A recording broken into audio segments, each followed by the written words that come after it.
Hello, everyone, and welcome to the premiere episode of Bullpen Sessions. We are going to kick off a new era of Romantic About Baseball podcasting, and I am very glad to have Chris with us from NY MLB Talk for our very first episode. Chris, welcome aboard, man. Good to see you. Good to see you, man. Thanks for inviting me on. This should be a great conversation.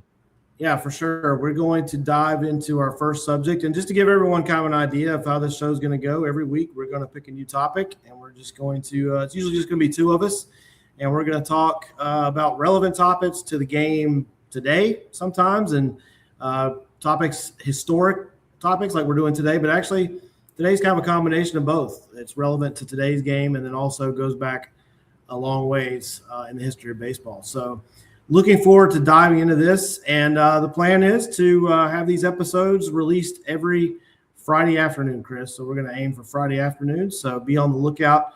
We'll have it on YouTube. We'll have it on X. We'll have it on Spotify. So just excited to get this started. And there'll be some new faces every week, but I'm sure you'll get familiar with our gang from Clearing the Bases. If you're not already familiar with Clearing the Bases, it's a show that Chris and I are on every Wednesday night. It's live on X, and I believe it's also streamed directly to you guys' YouTube channel, correct? Yep, and it should be Twitter as well. Oh, yeah, actually said, yeah. X, YouTube, Facebook. Yeah, I know. I'm sorry. Yeah, no, it's all good. I still call it both. So, yeah, it's all good. So you guys are I know you're on X at NY MLB Talk. Chris, any other info you want to throw out there while we're doing it? We're on YouTube as well. And then you can follow us you can follow my personal page on X as well, CP7NY. But yeah, the show is on X and also on YouTube. And we also pop up on Facebook as well. We don't have a group yet, but our shows pop up on there as well. So yeah, I see them all the time. And if you're not familiar with us, like I said, we're on a show called Clearing the Bases. Please check that out on Wednesday nights, 9 p.m. Eastern time, where we just kind of cover. We've done game show formats. Now we're just kind of in some general discussion as we approach the stretch run here. We talk trade deadline, just a lot of interesting stuff. Chris co-hosts a show, NY MLB Talk, with Rob. And if you're not familiar, Rob is a Mets fan and Chris is a Yankees fan. So it's a lot of fun. These guys are super knowledgeable about the game. So check them out as well. So, and by the way, our new X is Bullpen Sesh 77. It's just the old Romantic About Baseball X. We just changed the name. So you can still find us there on X. So, Chris, we're diving in for episode 1 today, and it's going to cover gambling and baseball. And unfortunately, it's been a long relationship between those two things, as it goes back really to the very beginning of baseball itself. And, of course, the thing that people really know about the most from that early era of Major League Baseball is the Black Sox scandal of 1919. If you're not familiar with it, I encourage you to research and check it out. I even did a podcast series on it late last year. Check that out. But basically, some players tried to throw the World Series and actually did succeed, it appears, in throwing that World Series in 1919, taking some money for some gamblers. And we'll dive into that a little bit here in just a minute. But it really started before that, Chris. Apparently, gambling and players trying to influence games to make a little extra money on the side was pretty prevalent throughout the early years of baseball.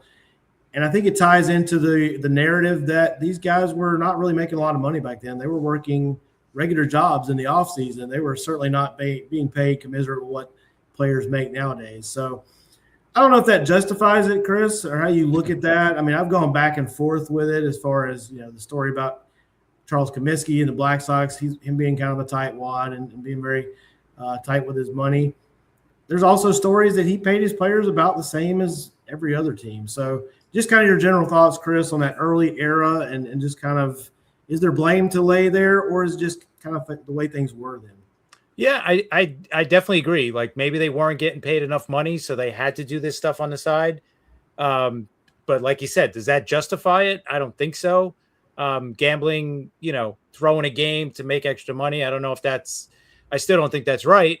And I'm not going to justify it either, but I kind of understand it, like you're saying, because back then there was no, there was no minimum pay, right? Like they have now. Their lowest pay is like what, $800,000, which is ridiculous. But yeah, and back then there was no commissioner. Am I right? The commissioner was elected after this so that he could oversee the, suspension or whatever. Yeah, But exactly. it's an interesting time because there was no commissioner, there's no minimum salary. So the owners could have paid the guys, paid the players whatever they wanted.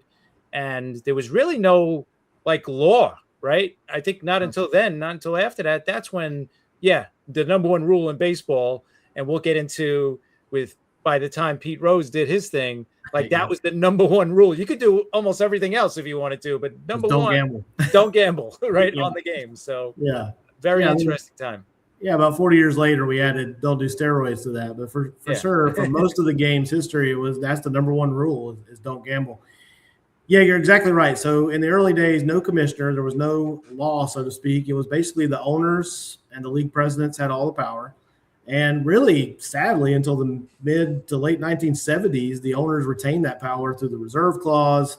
They owned the players. It was almost like indentured servitude. It's why I think there's so much animosity nowadays in the labor discussions. Players had to fight to get free agency. They had to fight to get control over their own careers. So you go back to those early days, and certainly they were not being paid. The Black Sox, largely one of the large narratives around that scandal where the players were upset because they knew they weren't being paid what Comiskey was making on the tickets coming in the gates. And that 1919 team was a very good team. They had just won the World Series 2 years prior to that. Probably would have won the previous year as well in 1918, except for many of them went off to fight for their country in World War I. So, Comiskey was making money, and the players felt like they weren't being paid. In fact, the name Black Sox apparently comes from the fact that Comiskey refused to pay to have their uniforms cleaned. Right. And so the players in protest refused to clean their own uniforms, and so their uniforms were dirty. So it's not actually from the scandal itself, but more their uniforms being dirty. So, we've done a deep dive into that. But at the end of the day, they threw a World Series. And I don't know, Chris, when you look at the other major sports, and certainly in the early 1900s, this was probably a lot easier because you didn't have television, you didn't have replay, you didn't have internet. Like, it was hard for people to know. Even today, it's hard to find hard evidence of how those guys threw the games. We know they made errors on purpose. We know they probably didn't hit the ball as well as they wanted to. We know the pitchers were throwing meatballs over the plate, but that's from eyewitness testimony and secondhand accounts, not from instant replay or video. Yeah. But is baseball more conducive to that kind of thing than the other sports, do you think? Or could you pull that off in any sport, really? I'm sure you could pull it off in any sport, right? Like in basketball, you can miss shots if you're one of the guys that are, one of the better scorers and you're getting the ball a lot. You could turn the ball over. We've seen that happen. Hockey, same thing. When you're trying to shoot, you're not hitting the net or whatever. So I think it could happen in any sport. I think it's just a matter of figuring out what to do without getting caught, right? And I'm sure it happens a lot, and we just don't know, right? The few that get caught, they get caught. But if only, like we're going to get to Clase and Ortiz, right?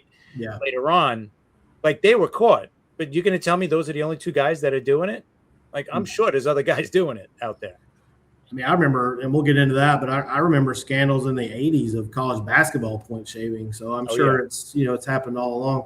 The Black Sox in particular, I think the funny thing is about the Black Sox, had it not been for kind of an eagle-eyed sports reporter who was close to Comiskey at the time, I'm not sure anybody really would have realized what was going on, or at least not made a big deal out of it. But he happened to be a sports writer. And, of course, writers are always going for the big story. He kind of realized what was going on. He had Christy Mathewson sitting beside him watching these games, by the way. So he had a pretty good aficionado on pitching sitting beside him to watch this. And, they could tell something was up. And it became pretty obvious. And the White Sox ended up losing that series. The other ironic thing about that, Chris, is those players really never made the money they were supposed to be paid from that. The gamblers reneged on the deal. And what's crazy is nobody was ever really held responsible for that at all. The players were acquitted.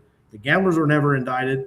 And so you had this huge scandal. A World Series is thrown, and nobody ever really held responsibility except, of course, the 9 players or the 8 players that were suspended for life from baseball. Fair or not, that's kind of the result of that. Gamblers got off scot-free. It's horrible. And I was reading a little bit about each game, and the one pitcher, Ciccone, whatever his name is. Eddie Cicotti. Not Yeah, sure there you go. exactly. Yeah. That guy. Yeah. He started 3 games and he lost 2 of them. The 2 games that he lost, like he threw a couple of balls away on a ground ball back to him or something. Yeah. So that kind of caused a couple of runs to score. But all the games, for the most part, except for maybe one, except for the first game and the last game, they were all pretty close. So it wasn't, you know what I mean? So it wasn't like a total. I could understand where only one reporter picked up on it because it's not obvious.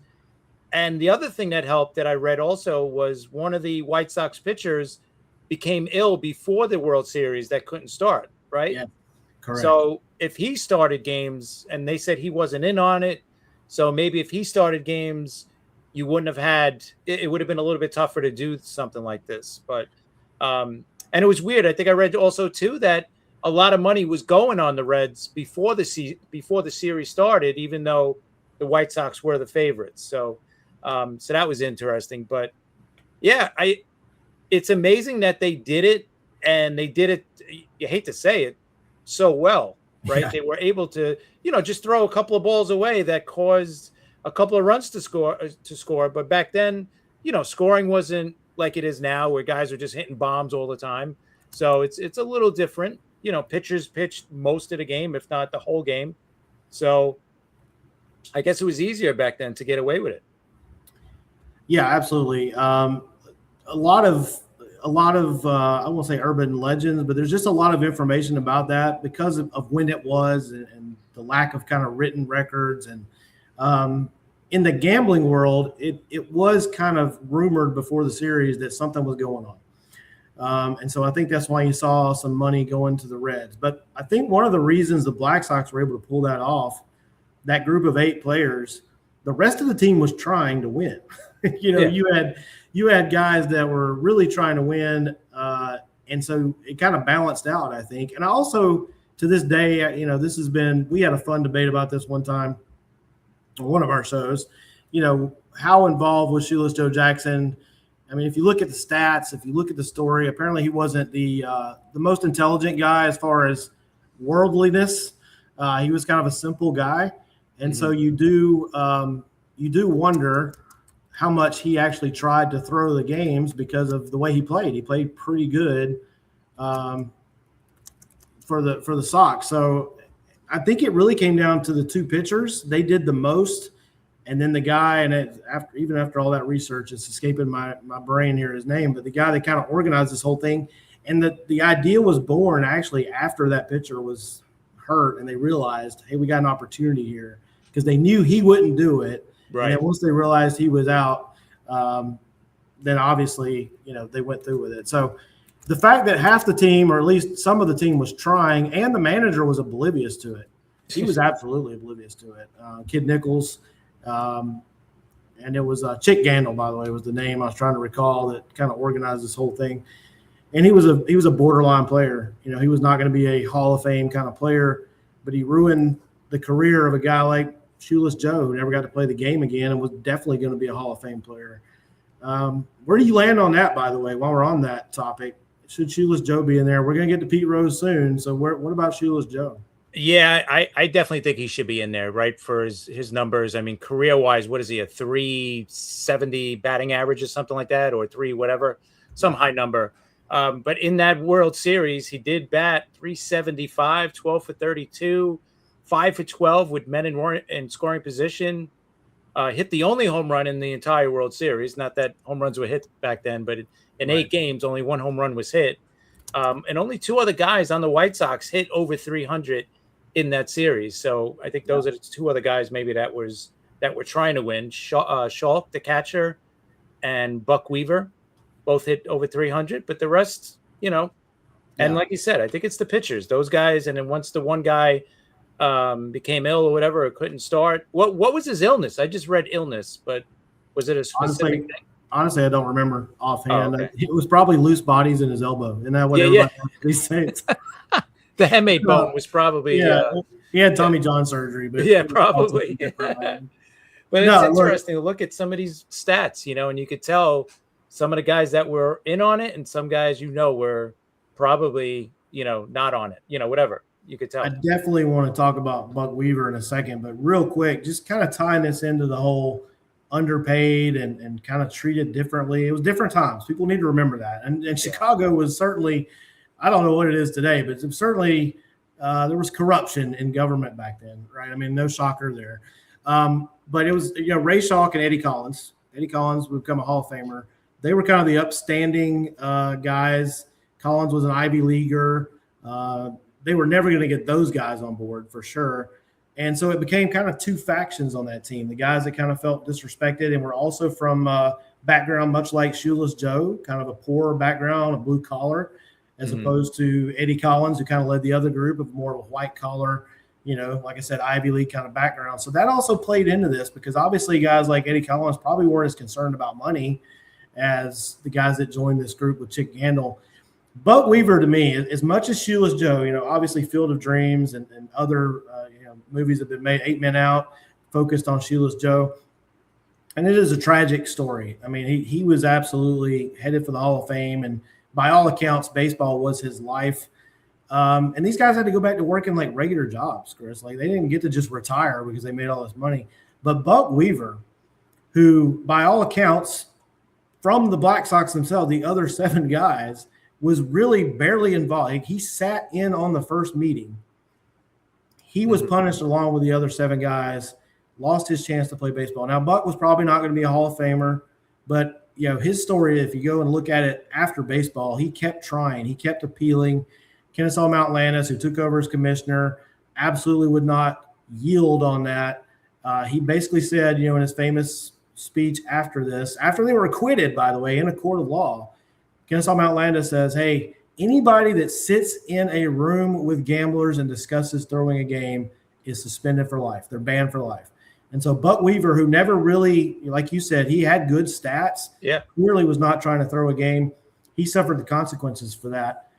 And a lot of people credit Kennesaw Mountain Landis for saving the game by doing that and having such a hard line because gambling had infiltrated the game so much before that scandal. But, man, sometimes you just think, would it have ruined baseball to let a guy like Buck Weaver come back and play and do what he enjoyed? Maybe suspend the guys for a year to show people and then say, listen, from now on, if you get caught, it's going to be more than a year, whatever. Then you make your ruling like, okay, if you gamble on baseball, then you're done for your career. But for now, we can only do for 1 year because there was no law, right? There was no rules. Number 1 rule in baseball, not to gamble on the game. So, and there was nobody really to enforce that law because there was no commissioner.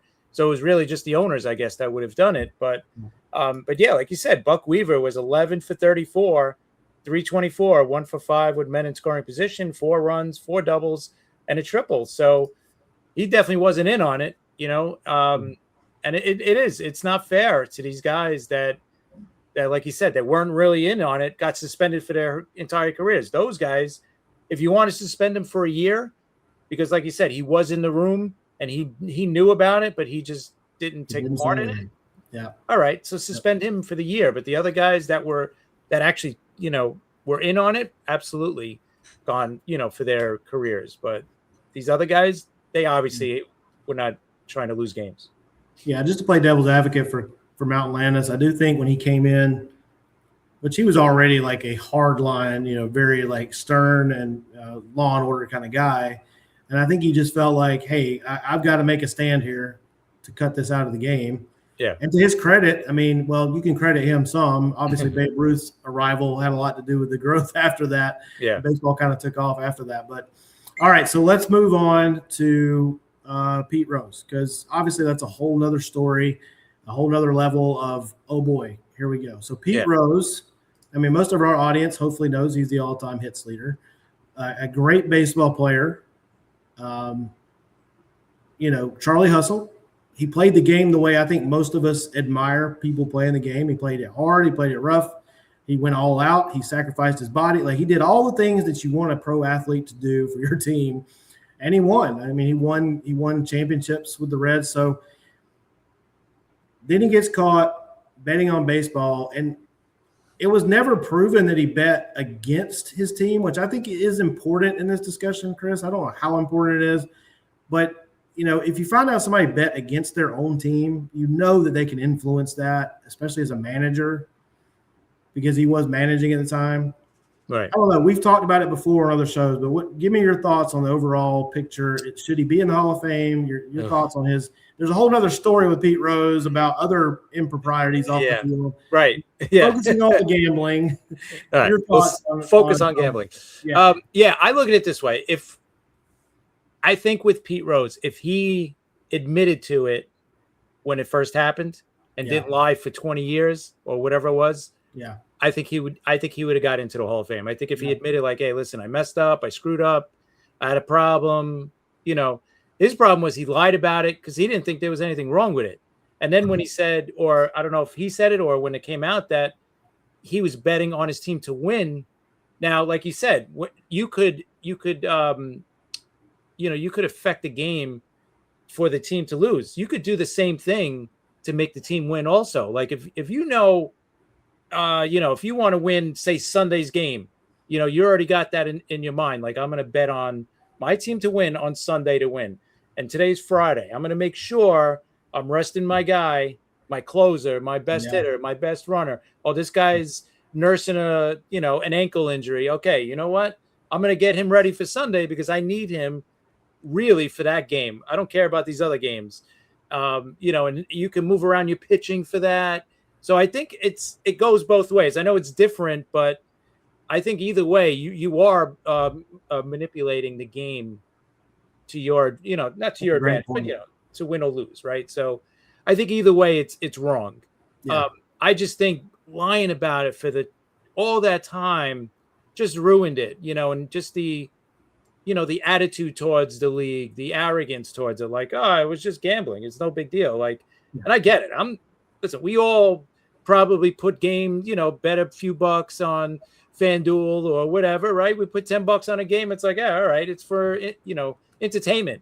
But I think, but I think eventually, outside of the other stuff that happened to him off the field, I thought he should have got in. But once all that stuff came out, man, that was tough to put the guy into the Hall of Fame. And now that he passed away, I don't know. It's a really tough. I thank God I'm not a voter and I'm not a guy that makes decisions. I would be really stuck, and I'm sure a lot of guys are. I'm sure a lot of guys feel this way. No, absolutely, I agree. It's a whole bigger discussion that maybe we'll have to do a whole episode on one day of how important is the character clause to your Hall of Fame candidacy, because obviously it affects not just Pete Rose, it affects a lot of guys from the late 90s, early 2000s, the Barry Bonds, the Roger Clemens, the steroids. That's maybe a great topic for us to approach one day. I'd love to get everybody's opinion on that. As far as the gambling itself, the way I look at it is I try to split the baseball up. And again, it's hard to have this conversation without getting into the character part. But right. Baseball-wise, the man is the all-time hits leader. And in a game that the goal is to get a hit, one of the primary goals of the game, if you're on offense, is to get a hit. And he is the all-time leader at that thing. It's hard for me to say he shouldn't be in the Hall of Fame. Now, I know there's a difference between being in the museum and being a Hall of Famer. And I know there are things there that talk about Pete Rose.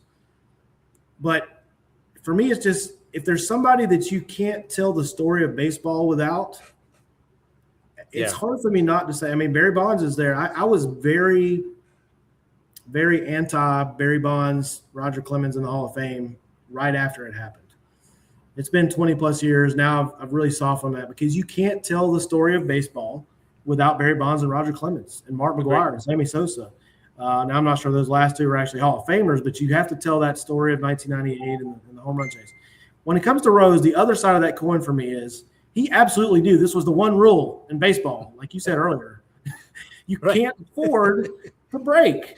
You can do almost anything else, and he literally proved that, and still be beloved in the game of baseball. Just don't do that one thing, and he did it knowingly. And you just brought up a great point. I feel stupid. I never really thought about it, because I said earlier, well, he wasn't betting against his team. But I never thought about the fact that you can still influence it. If you know you're betting on that game on Sunday, that's a great point. Never considered that. So either way, he knew the consequences. He knew that's the one thing that you don't do.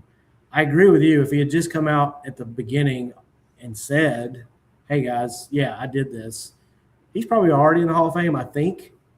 Now the question becomes, Chris, does the Veterans Committee or this committee that he's going to be going through in 2027, do they give him the benefit of the doubt now? I don't know. To be honest, I think it's more about who's going to be on those committees, right? Yeah, we don't know who's on those committees. If it's guys, because I've seen Johnny Bench come out and say, no, he doesn't belong in the Hall of Fame. And that's one of his teammates. So I don't know who would be the right ones to be on those committees to get him on there, right? That's the other thing. I really don't know. And it's like if me or you are sitting there debating it, on this field, there is no debate. Just as on the field stuff, there's no debate. I mean, the guy's a first ballot Hall of Famer, easily. Like you can't even think about it. But when you bring in all this other stuff, it does get cloudy, right? And then same thing with the steroid guys, like Barry Bonds, the Roger Clemens, those guys, and I always said it too. I was with you at the beginning. No, none of those guys should be in. But after years have gone by, certain guys got in. We don't have to mention names that we thought, oh, I think he used, right? I think he did something. Right. Why is he getting in? And why, like the greatest of the greats are, I mean, these guys are all-time greats. They're not guys that are barely in. They're not borderline. They're like, no doubt, Barry Bonds, greatest home run hitter. Again, you talk about the hits leader. He's the home run leader. Yeah. Clemens, one of the greatest right-handers we'll ever see. His numbers will never be touched ever again. Yeah. So it's that bothers me. That's the part that bothers me. So that brings up the discussion with Rose, right? Like after all this time, I mean, now he's passed away anyway. So you're really doing it for his family. Should he be in? Yeah. To tell the story, like, you want to go to, Cooperstown, you look at the plaques and it's like, oh yeah, this guy did this and he's famous for that. Yeah. I think Pete Rose probably should have a plaque, right? Because his stats are in the record book, just like Barry Bonds and Clemens. They didn't erase their stats. So he should be up there, and it should say he was suspended for gambling on baseball, on his own team, whatever, for this many time, and he was suspended for how many years. So I'm on the fence, probably now leaning to putting him in, but it's such a cloudy thing. Like I could be 50-50 on it. Same. And I'm going to sound like a lot on this episode. I'm talking out of both sides of my mouth because on the one hand, I do kind of think that even the other stuff we're not talking about, if we're talking about character and with Bonds and Clemens particularly, Chris, I do think the character thing comes into play with voters as far as neither one really ever took responsibility for it, just like Pete Rose. Had they done that, I think, Bonds was never a friend of the media to begin with. And obviously it's the media that votes on these things originally. So I think there's some hubris there. And I remember, I don't know if Bud Selig said it, but somebody along the way said, look, this is the only way to hold these guys accountable because once they've retired, we can't affect their salary. We can't affect if they're playing the game or not. We can't suspend them. This is the only thing we have to kind of hold over their head to show others coming up that might be Hall of Famers, don't do this. So that brings me to, okay, well, that's over for Pete Rose now. He's been held accountable. He was denied that honor while he was here on the planet. So why not go ahead and put him in the Hall of Fame? And why can't baseball just put an asterisk on that plaque? Why can't they create a separate, room in the Hall of Fame and just say, hey, this was the story of Pete Rose and this was the story of the early 2000s, late 90s of the steroid era. That's it. Again, I'm going to sound like I'm talking out of both sides of my mouth, but I wouldn't be a good Braves fan if I didn't say, even as much as I think Bonds is one of the greatest players of all time and deserves to go ahead and get in. If you ask me who the all-time home run king is, I'm going to say it's Hank Aaron. Yeah. So it's I'm very much a little contradictory there because I do feel like, hey, the guy did give himself an advantage. And I think the thing, and maybe the media holds this against him too, Chris. The thing that gets me about Bonds and Clemens to some extent, Barry Bonds was going to be one of the greatest baseball players ever before the steroids. He was already a great player. Why? Yeah. Why, Barry? Same thing with A-Rod. We could go into A-Rod too, right? Yeah, these guys were just absolutely. unbelievable players. Yeah. They didn't need this stuff. They weren't like a fringe, major leaguer. We're not talking about a guy who just got, just barely made a major league roster. I mean, these guys were like MVPs already, Cy Young Awards. Like these guys were great players. Exactly. And they decided to say, okay, I want to be the greatest of the great, I guess. And it just, that's the part that bothers me the most. It irritates me because I'm like, you guys had it all already. Like Bonds, if he doesn't take steroids, he might still hit 600-700 home runs, right? Yeah, some ridiculous number. And A-Rod, same thing. These guys were that good. And it is what it is. And it's such a, like when you talk about the steroid people, right? The steroid players, that opens up another can of worms because it's like, who was using it? How many were using it back then? Maybe half the league, maybe 3/4. I don't know. Like Canseco, right? In his book, he said, what, at least half or whatever number he put up. Yeah. So it's that opens up a whole other can of worms. But I think I love your idea. Put a section in the Hall of Fame just to tell the story. And this way, when you see his plaque up there, oh, okay, that's who they were talking about. That's Barry Bonds. That's the guy that hit whatever, 800 home runs. That's the guy that, okay, he was the face of the steroid era. Because I feel like he's taken the brunt of it, him and Clemens. Oh, for sure. Right? Yeah. And, rightfully so, whatever. But yeah, I like the idea. They should be there because their numbers are in the record book. Like all their stats, they didn't. Yeah. There's no asterisk, right? There's no. It's there. Yeah, it's there. So when you open up the record book, for a kid to look at, the home run record, you might say, oh, Hank Aaron's the real home run. They're like, yeah. Well, according to MLB records, it's Barry Bonds, right? Yeah. So it's crazy. No, it's a great point. I with Barry especially, just show a little bit of contrition, just show a little bit of humility because he tried to deny it at first, and it's like, dude, people's heads don't grow 4 sizes, right. In 3 months. Okay. And if you see Barry now, he looks normal again. Right. So obviously something was going on there. So I think just like Pete Rose, man, if they would show a little humility, a little contrition, I do think Barry, Roger Clemens, I don't know about Palmeiro and the rest of them. Those two, I think, will probably get in somehow through a committee before they die.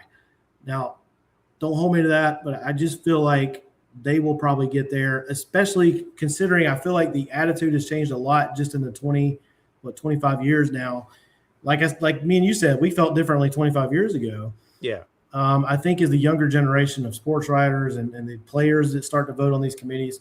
By the way, I quick glance, 16 member committee will make that decision about Pete Rose and Shoeless Joe, by the way. They've not been selected yet. That will happen closer to the date, which is late 2027. I think it's December of 27 for the 28 class. So it'll be very interesting once those selections are made to see who those players are, who those members are that are selected to that committee. As you said, that will probably go a long way to deciding Pete Rose's team. And I think a lot about what you're saying about getting these veterans committees, not just for Rose, but also, like you said, if Barry Bonds is going to get in, Clemens is going to get in, a lot of these veterans committees, I think they're going to look back and look at who's in the Hall of Fame now. And, I think we know a little bit more information on the players back then. We know, like more and more, like every year you seem to find out more. There was that list, the New York Times list that had all these players' names on it that supposedly tested positive when they did those first round of tests and all that. Yeah. So a few of those guys were on that list. Yeah. So, and they're in, right? So, it's so murky. It's so cloudy. When you talk about the steroids or with Pete Rose, because it opens up. There's so many other things you got to talk about, and not just, well, he's the home run hitter or home run leader, and he's the hit leader, right? He's got the most hits. He should be in, right? Well, it gets a little difficult, because there's some murky, things we gotta talk about. So, yeah, it's going to be interesting. I'm curious to see what happens in another year. Yeah, before we kind of close with the current state of the game and the recent scandals, at the risk of sounding completely hypocritical, considering the name of my network is Romantic About Baseball, we do tend to romanticize the game in a way that, I think baseball does this to itself. I think C-League was kind of bad about this, just kind of trying to protect that quote unquote pristine image when we all know that baseball has been full of scandal, full of issues, full of problems.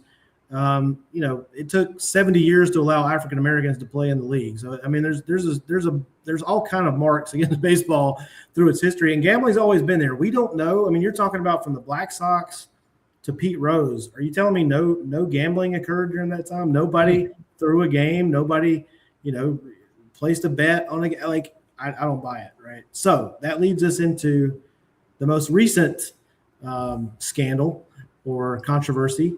Emmanuel Clase, who was one of the best closers in the game, by the way. I mean, this guy was no scrub, right? And Luis Ortiz, recently indicted. Those indictments are still pending. They haven't gone to trial yet. They're pleading not guilty. But basically, the accusation is that they were intentionally throwing pitches that were predetermined by prop bets. They told somebody, hey, I'll throw a ball on this first pitch or whatever. I don't know. I've heard people say, okay, well, that's not as severe as they were trying to throw the game. But, I mean, that could lead to throwing a game.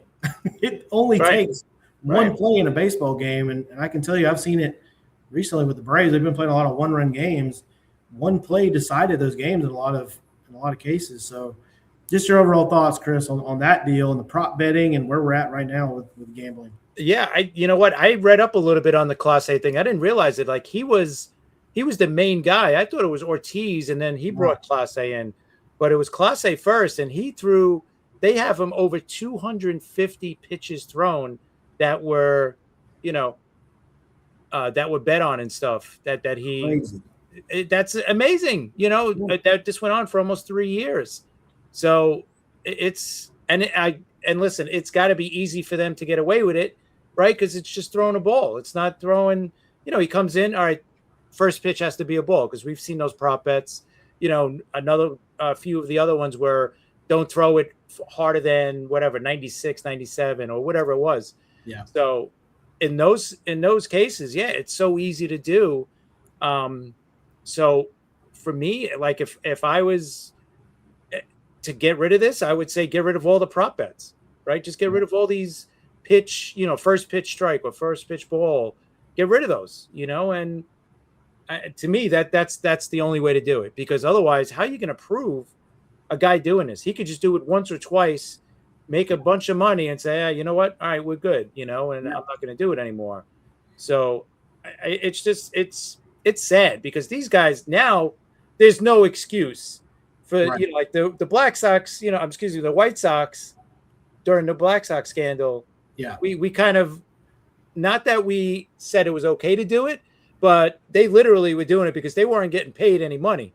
Right. These guys are getting paid money. Clase signed an extension, all this kind of stuff. He's making multiple millions of dollars, and in a couple of years, he was going to be up for a bigger contract, right? Because he's one of the best closers in the game. Yeah, Ortiz is still a young pitcher, but yeah, these guys were making money. They don't need to. Oh yeah, I'll throw a fastball here, and I'll give me 10 grand or something. I mean, that's ridiculous. It's crazy. I just looked. So Clase was under a 5-year, $22 million deal. I do think I recall hearing that maybe he was doing this to help other people make some money, which would make more sense to me, because why on earth are you risking your career when you're making $22 million over a 5-year period? I almost hope that's what it was, that he's not that stupid. Still stupid, right? But you're like, man, you're making millions of dollars. You certainly don't need the extra money. It would be the same thing, and I didn't have this really on the agenda, but I think we'd be remiss not to mention it. The whole Shohei Ohtani thing and the interpreter and all that, it would be the same thing to me. One of the reasons that I haven't been super convinced that Shohei was guilty of anything is, like, this man makes more money than God. Right. Why would he, but I do think it's important too, Chris, to remember that gambling is and can be an addiction for people. So just like I don't understand the guy that goes out and drinks till he can't stand up or does cocaine, it's an addiction. And once you get like hooked on it, It doesn't matter how much money you make or how much money you lose. You just keep doing it. So I think it's important to mention that too, in the context of the regular guy out there that's making these bets and gets carried away with it. And that's the other thing. What if you bet on Class A to throw the strike and he's taking money to throw a ball? Right. Now you've screwed that guy over who's trying to feed his family. Right now he shouldn't be gambling. I'm not advocating, but still, this just goes so many layers deep. Yes. And the one thing that I've never wanted to happen was, I don't want to watch a pitcher in a game and he throws a ball way outside and it gets to the backstop on the first pitch to a batter. And my immediate first thought is, that's what bothers me. I want to watch the game and know that I'm watching something that's on the up and up. That's it. A legit game. Right. That's all we want. And the one thing that bothered me with the Ohtani thing, what really bothered me was he came out, he did that. He had a statement, whatever he had that day, and he walked away, and that was it. That was it. Nobody questioned him about it for the rest of the season. So he went scot-free. And like you said, it doesn't make sense for him to be involved with any kind of gambling because he's making so much money, right? He's only getting paid a couple of $1 million a year, and and throwing all that other money up and forward all those years. So, like.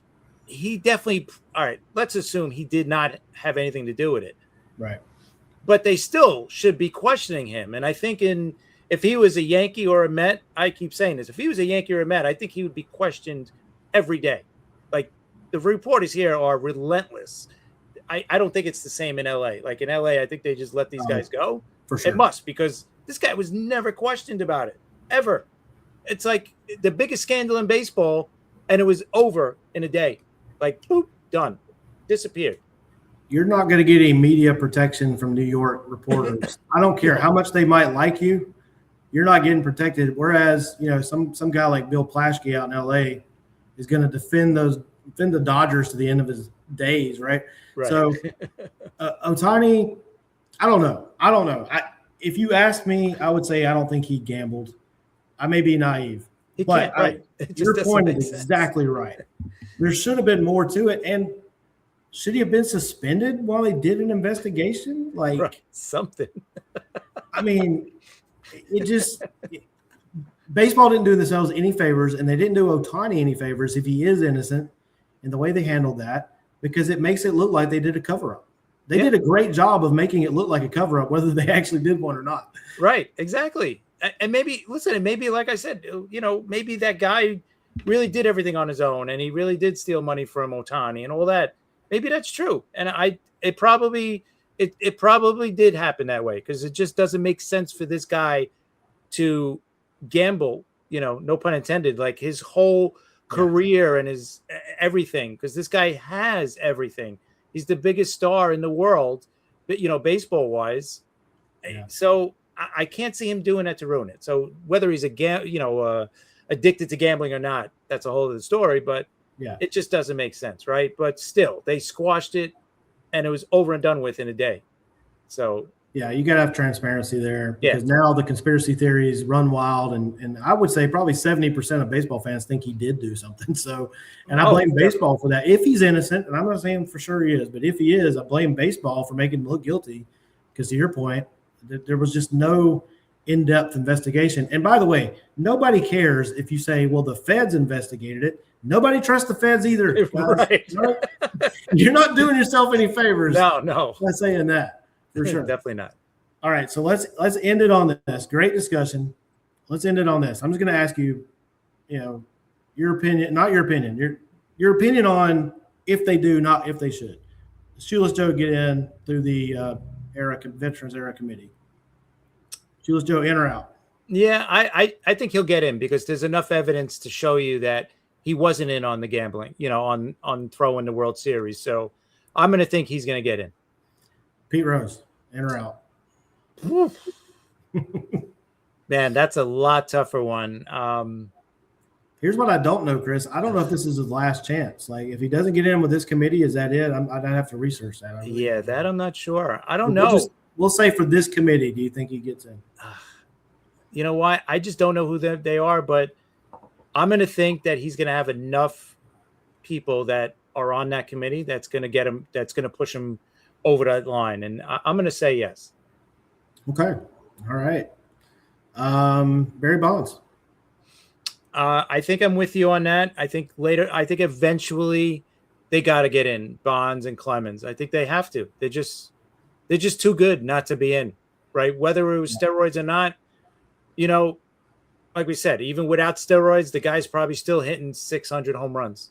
Yeah. He's still one of the greatest players that ever lived, instead of being this incredible player. Same thing with Clemens.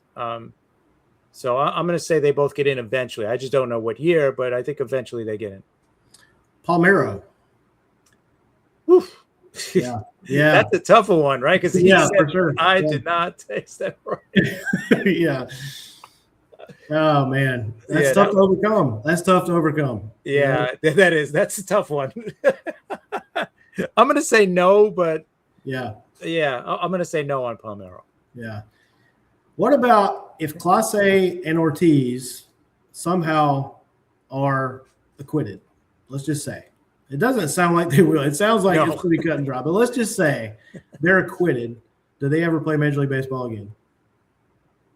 I would think, because I'm going to say the union's going to fight for them to get back in, right? If they're acquitted, right? If they're innocent, that means they didn't gamble. I mean, they didn't throw some weird pitch or whatever. So I'm going to say, they'll play, right? Because they're both in their late 20s, I would think, right? Yeah. They're not that old. So assuming they can come back physically, and it is the advantage today's players have having a union that the Black Sox obviously didn't have. Right. Yeah. So I agree with you there. So I say big if. Oh yeah, for sure. I say Shoeless Joe's in with this committee. Yep. I'm not sure about Pete Rose. I'm going to go no. I wouldn't be shocked if he is. I think he should be. I think they should go ahead and do it. I just have a feeling there's still this remnant of whoever. Again, it really depends on who's on that committee. Yeah, I don't know who's going to be. I think they're going to have a lot of pressure on them not to put him in. So I'm going to say no. Wouldn't be shocked if it's a yes. Bonds and Clemens get in eventually. I agree. Palmeiro probably does not. Although if Bonds and Clemens get in, that does help his case and anybody else that's. I don't know that Mark McGwire numbers wise. I mean, obviously with what he did. But if you take what he did and add the steroid, I don't know. That's complicated. Because now you got to bring in what you said before. I mean, that's a huge part of baseball's history, right? That 98 home run race, him and Sosa. I mean, that was easily the best year of baseball. I mean, if people don't realize, like, if they weren't alive at that time, like they were cutting in.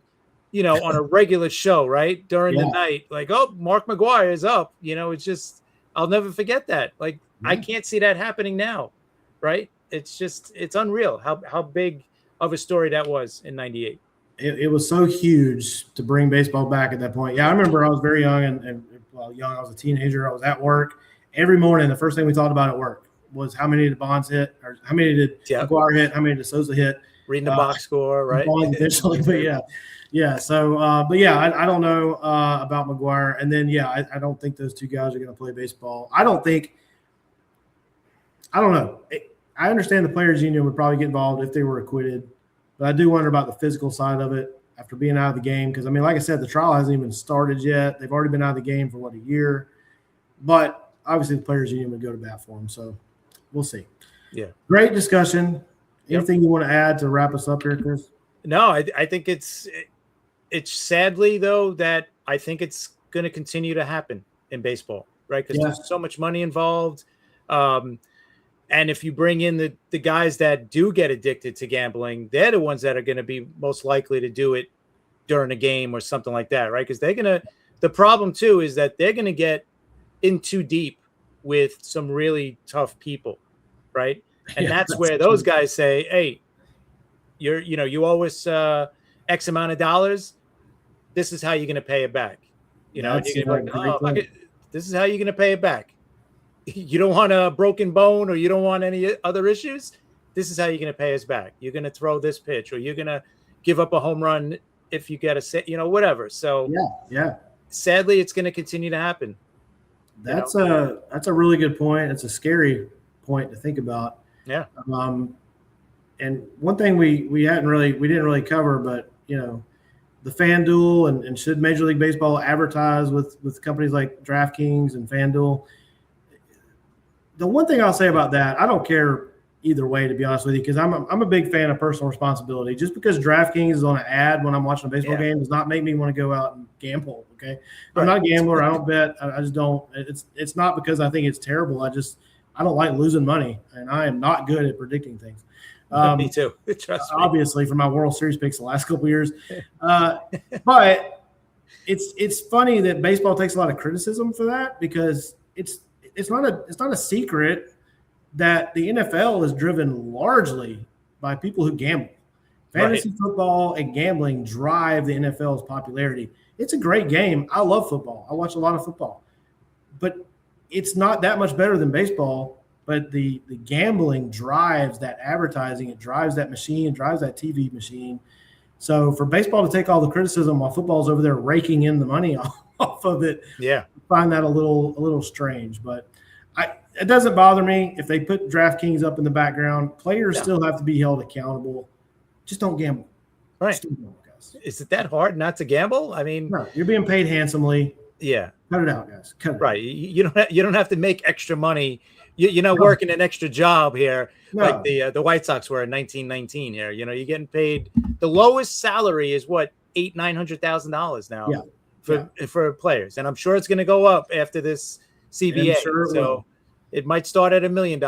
And a lot of those guys even got like $2, $3, $4, $5 million signing bonuses when they were drafted. Yeah. For the salary. So, I don't know. And if your buddy wants you to help him out, then just give him a loan. Okay. Don't gamble it away. Right? Do it legit. Exactly. Yeah. And now these kids are getting paid in college, right? With the nil money. Yeah, so that's right. It's like they're coming in with money. So there's really no excuse, but there's really not. But the gambling is just, it's so enticing, to gamble. Like if that's what's in you to gamble, like if you grew up and if you bet whatever, it's going to be inside you and it's going to come out, unfortunately. Yeah. That's why I think it's happening, and I'm sure it's going to continue to happen. Yeah, unfortunately. So something I'm sure we will probably talk about again down the line. It's a fascinating discussion. Obviously, Pete Rose, Sheila's Joe, all that great stuff. Chris, thank you for joining me for this first episode. I'm looking forward to many more. And, at first I was worried, how do we come up with a new topic every week? But good Lord, baseball has so many great stories. We could just do like the 1945 World Series. There's so many great stories out there. So we'll have a new one coming up for episode 2. But Chris, thank you so much, man. Appreciate you. And we'll be back with a new episode. Yeah. Thank you, man. Thank you for inviting me. This was a great conversation. And it's a conversation we could have for another hour because there's so many things to go into. But I appreciate this, man. This was awesome. For sure. Appreciate it, man. Thank you.